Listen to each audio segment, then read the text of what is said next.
அவனுங்க ஊரு ஹீரோ கந்தசாமி வந்து நம்ம ஊரு கந்தசாமி மாதிரி வில்லன்களை அடிச்சு பறக்க விடுவாப்புல அதானே அப்படின்னு கேட்டீங்கன்னா இல்ல. அவனுங்க ஊர்ல இருக்கக்கூடிய சில ரவுடி கும்பல் பேங்க்ல பணத்தை கொள்ளடிக்கிறாங்க. இவனுங்களை துரத்தி பிடிக்கதான் அவனுங்க ஊர் தற்குறி சாமியோட என்ட்ரி.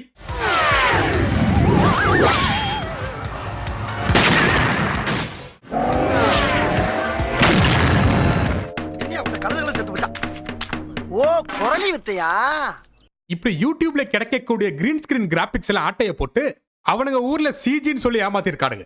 இந்த உலகத்திலே ரொம்ப அதிவேகமா டிராவல் ஆகக்கூடியது லைட். அந்த லைட்டையும் மீறி இந்த லைட் வெயிட் தோட்டா ஒன்னு டிராவல் ஆகுது. இந்த ஆளை தோட்டா கிராஸ் பண்ண மில்லி செகண்ட்லயே அது உடனே போய் அந்த டிரான்ஸ்ஃபார்மர் ரீச் பண்ணி பிளாஸ்ட் ஆகுமாமா. அடுத்த ஷாட் ஒன்னு எடுத்திருக்கானுங்க. இவனை நோக்கி சுட்ட தோட்டா லைட் ஸ்பீட்ல டிராவல் ஆகி பின்னாடி இருக்கக்கூடிய லாரியில பட்டு லாரியே வெடிச்சு போயிரும். தோட்டா பட்டு லாரி வெடிச்சிரும். சரி, ஓகே, சரி, இது எல்லாத்தையுமே மன்னிச்சு